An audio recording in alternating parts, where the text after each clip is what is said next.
السلام علیکم۔ ہمارا اسلامیات کا تیسری جماعت کے لیے جو سبق آ رہا ہے وہ آ رہا ہے، ہم نے پیج نمبر 9 تک پڑھ لیا تھا، نون کتنی تک، ٹھیک ہے۔ آج ہم مشق کریں گے اس کی، تو آپ لوگوں نے بہت غور سے دیکھنا ہے، ٹھیک۔ اچھا، یہاں پر سوال پہلا آتا ہے، دیکھیے آپ مدرجہ ذیل سوالوں کے جواب دیں۔ حرکات کی کتنی اقسام ہیں؟ تو حرکات کی 3 اقسام ہیں، زبر، زیر اور پیش، ٹھیک ہے۔ حرکات کی کتنی اقسام ہیں یہ میں نے آپ کو بتا دیا۔ زبر کی علامات کہاں لکھی جاتی ہیں؟ زبر کی علامات حرف کے اوپر لکھی جاتی ہیں، مثلاً با زبر با۔ جس حرف پر شد آئے وہ کتنی بار پڑھا جاتا ہے؟ وہ 2 بار پڑھا جاتا ہے۔ تنوین کسے کہتے ہیں؟ 2 زبر 2 زیر اور 2 پیش کو تنوین کہتے ہیں۔ زبر 2 زبر 2 زیر 2 پیش۔ حروف مدہ کی تعداد کتنی ہے؟ حروف مدہ 3 ہے، الف مدہ، واو مدہ اور یا مدہ آپ پیچھے پڑھ چکے ہیں، ٹھیک ہے۔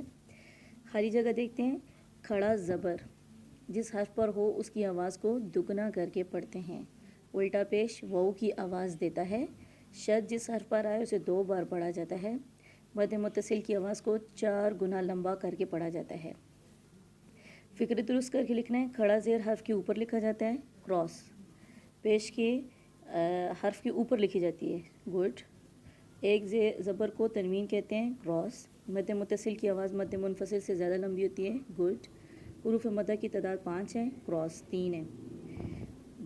یہاں پر آپ نے ریڈ جو لکھے ہوئے حروف ہیں ریڈ کلر میں، اس میں زبر لگانی ہے۔ دیکھیں میں نے زبر لگایا ہوا، آپ نے بھی ایسے زبر لگانی ہے، ٹھیک ہے، آپ نے بھی ایسے زبر لگانی ہے۔ مدرجہ ذیل الفاظ کے سرخ حصے کے نیچے آپ نے زیر لگانی ہے، میں نے لگائی ہوئی ہے زیر، آپ بھی لگائیں گے۔ حامدین کے میم، فاعل کے عین، طاہر کے ہا، ظاہر کے ہا، باطن کے طوا پہ آپ نے زیر لگانی ہے۔ مدرجہ ذیل الفاظ کے سرخ حصے پر پیش لکھیں گے آپ، کاملو کے لام پر پیش لکھیں گے، تارکو کے کاف پر، حافظو کے ضو پر اور شمسو کے سین پر آپ نے پیش لکھنی ہے۔